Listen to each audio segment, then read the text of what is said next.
Ah, nakikrave na naman ako. Kaya naman, instead na lumabas, bumili, magluluto tayo ng stir-fry egg noodles. Ang yayamanin, no? Yung hinalo ko sa kanya ay, ang ihahalo natin ay beef. Yan, na-marinate ko na siya. And then ngayon, syempre, huwag natin kalilimutan ng ating noodles. Let's get cooking! Hello, ayan. Meron na ako ditong beef. Nalinis ko na siya. Meron na siyang oyster sauce. Saka nilagyan ko siya ng konting honey. Tapos lalagyan natin siya ng paminta, of course. And then, meron ako ditong beef powder. Yan. Itong ginagamit kong pampalasa. Yan. Yan. Then, imamarinate natin siya. Siya ng konting sesame oil. Yan. Kinamay ko na to mga mami guys. Kasi ako lang naman nakakain. Luluto tayo ng stir-fry egg noodles. Ang hinalo ko ngayon ay beef. Yan. Then, later on, nag-chop-chop na rin ako. Then, later on, na siya. Diretso cooking-cooking na tayo.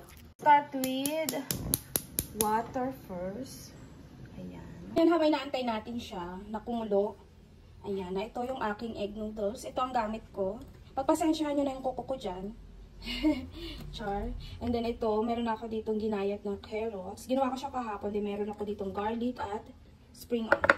And then ito, yan, i-chop-chop natin maya-maya lang. Before I forget, ayan, meron ako ditong broccoli at saka cauli. Yan.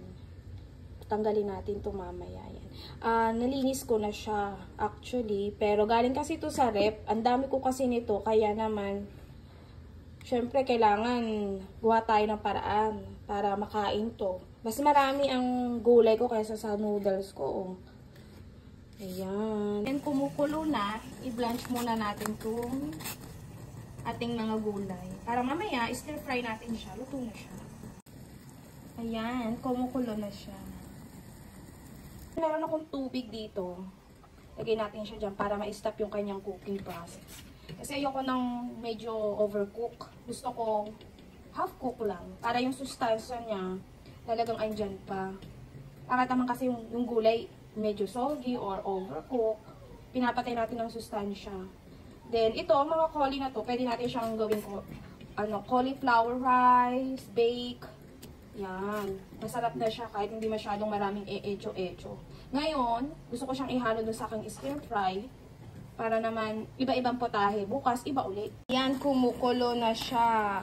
Kaya naman nilagay ko na siya. 4, dinagdagan ko ng 1. Para kasing kulang eh. Pagluluto nito, kailangan, huwag natin siyang i-overcook. Parang maghihiwa-hiwalay lang siya. Para hindi siya masama kainin mamaya pag in-stir fry mo. Kasi lutuin mo pa ulit siya eh.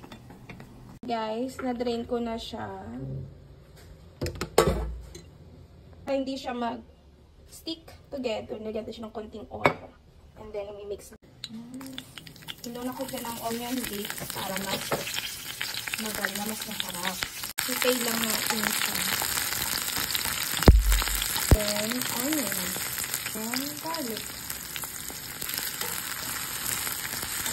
We can add our beef.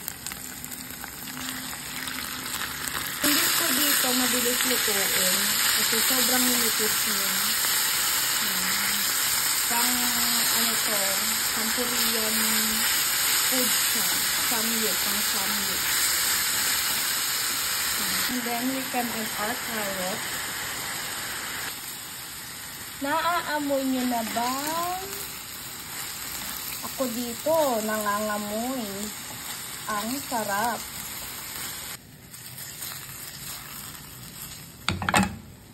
Then, a little bit of oysters.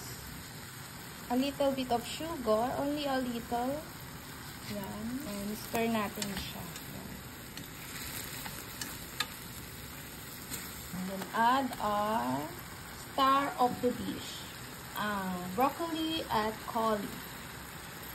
Stir ko na siya. Ayan, nangangamoy na siya. They look so yummy. I hope makatikim kayo. Pwede nyo itong gawin sa inyong mga bahay. Pwede din to sa mga handaan. Ayan. Hindi ko alam guys kung paano ko to nalaman. Kaya lang, pag mami ka na, marami kang alam kung ano-ano. Yan, nag-add ako ng konti pang pepper. Mapaminta talaga ako. Hilig ako sa medyo maanghang. Pero ayoko naman ng sobrang anghang. Ayan. Comment naman kayo guys kung saan kayo galing para naman mabati ko kayo. At alam ko din kung saan nakarating ang video ko. Salamat! Ito na ang ating egg noodles. Mix well. Ayan. Excited na ba kayo? Ako excited ko na siya tikman talaga, honestly. Kasi pacham ko na naman to.